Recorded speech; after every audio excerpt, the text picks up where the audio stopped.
Bir qohumum vardı, neçə il bundan qabaq çox dünyanı sevən adam idi.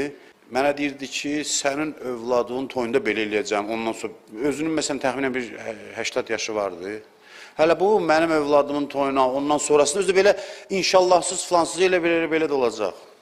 Bir il keçmədi, dünyadan köçdü yazıq.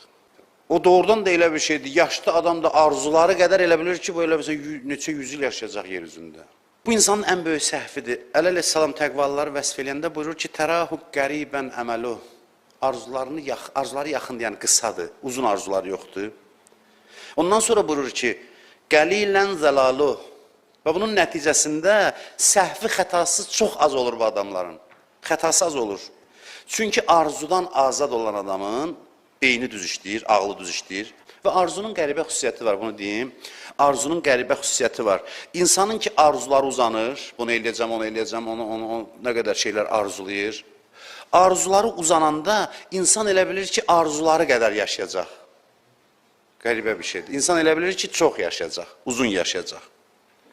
Onda dünyanın reallığı qədər görmür, arzuladığı qədər görür.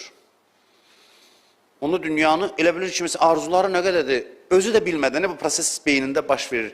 Elə düşünür ki, bu bütün arzularını reallaşdırana qədər yaşayacaq. Ona görə də dünya qısa görünmür gözünə, arzuları qədər görünür. Real görmür ki, dünya qısadır.